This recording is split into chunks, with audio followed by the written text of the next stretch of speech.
racing to the 2020 Kentucky Derby. Let's take a look at the Florida Derby winners over the last 9 years and kind of analyze it from a different standpoint of view rather than a raw Brisnet speed figure. We're going to incorporate trip and also some Trakus, distance, feet traveled. Now, for those of you who are not familiar with Trakus, Trakus does supply for the last 9 years at Gulfstream Park the distance traveled for every race at Gulfstream Park. They also supply fractional splits and points of call and distance away from the rail, but a lot of those, I just don't think they're accurate. There's a lot of errors in the top speed, the maximum speed, the sectional times, and all of that. There seems to be a lot fewer errors in the distance traveled, so that's some of the data that I take a look at. And let's quick get you up to speed. First off, let's take a look at some of the math involved in a 9-furlong race. There's a furlong equals 220 yards. And in the 9-furlong Florida Derby, that would be 1,980 yards, which would convert to 5,940 feet. And so that's the minimum distance you could travel going 9 furlongs if you had the absolute rail trip in the Florida Derby at 9 furlongs. So 5,940 feet is a key number.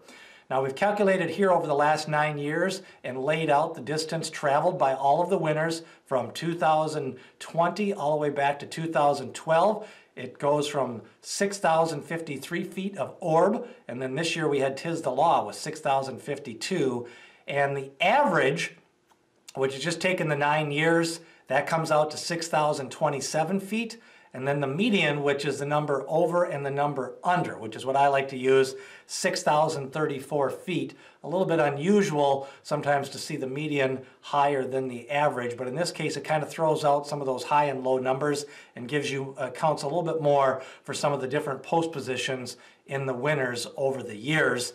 And of course, the surface will factor that in on our next screen. So you've got a horse like Always Dreaming who ran 6,046 feet. You've got a horse like Orb who ran the most over the last 9 years. So this factors in just the distance traveled by feet according to Trakus. Now again, these numbers are not totally accurate, but they're more accurate than the sectionals, and there's lots of errors in the distance feet away from the rail. Sometimes the timer gets trips up, so I don't buy their final times at all, at least about 50% of the time, and their fractionals as well. So now we're going to factor in the speed rating, and then eventually we'll take a look at the adjustments that you might want to take for some of the surface overall on these wins.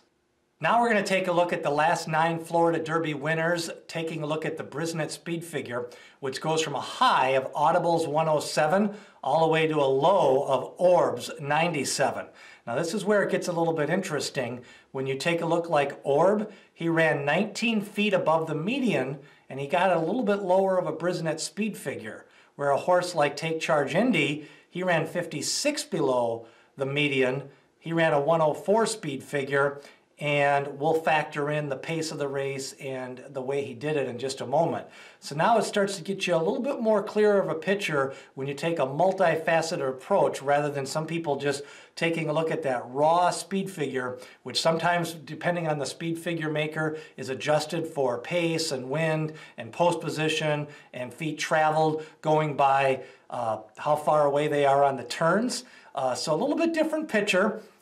So then also over the years, I take a look at my trip notes from the race after watching the race and remembering some of the conditions over the years. Now, Take Charge Indy, he set slow fractions, was able to get by with 47.3, and on the clock, he ran a 148.3, got that 104 Brisnet, rail trip wire to wire. Meanwhile, on a tiring track, the most demanding surface I'd seen over the years, at the time it seemed a little questionable. Sandy, tiring track, Materiality and Upstart when battled, they just visually crossed the line. Tired, no gallop out by either one of them. They got a high speed figure, and a lot of people really question that speed figure because on the clock they did a 152.3.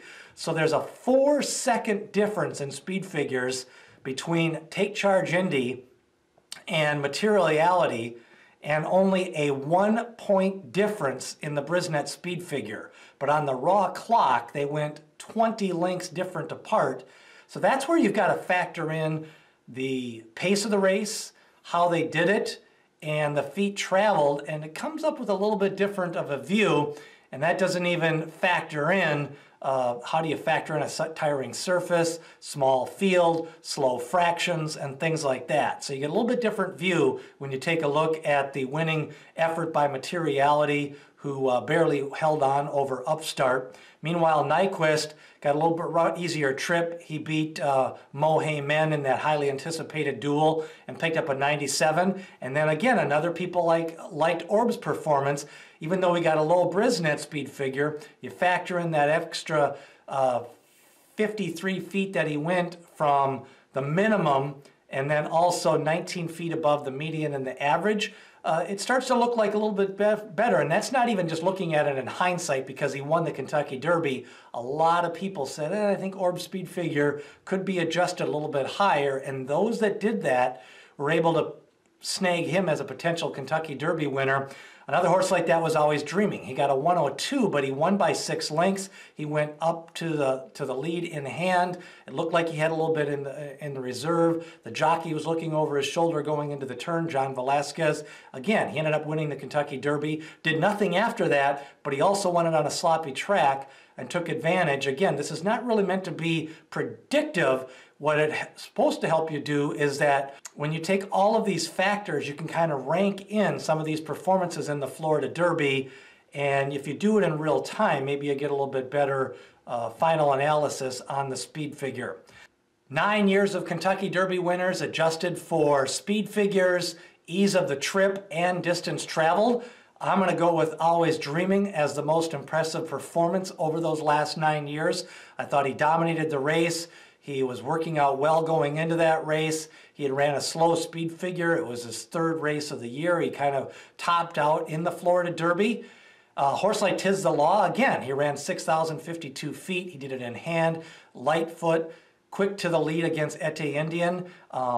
So he's got a 100 Brisnet speed figure. How is that going to translate into September? Not really sure how that's going to work out. Maximum Security, another one. You probably gave him a few extra points. He went wire to wire on a possibly front-running track, a 102. But you do have to downgrade an effort like Audible. Perfect trip, high speed figure, no averaged amount of feet traveled, no real advantage there. And then you would take off points for a horse like Take Charge Indy. He ran a 104 Brisnet speed figure, but he did it with a rail trip, wire to wire, slow fractions, and he only went 38. He went well below the normal over the last 9 years for the adjusted median feet traveled. So again, not really trying to be predictive, but when you really factor in everything, feet traveled, Brisnet speed figure, and the trip involved, kind of takes a look at some of the winners over the last 9 years for the Florida Derby. Who is your most impressive Florida Derby winner over the last 9 years? Leave a comment below. And what do you think about Tiz the Law? Do you think this will be more predictive? Do you think he was one of the better Florida Derby winners? If it's your first time here, hit that subscribe button. Also, ring that bell for notifications as we lead you up to the 2020 Kentucky Derby.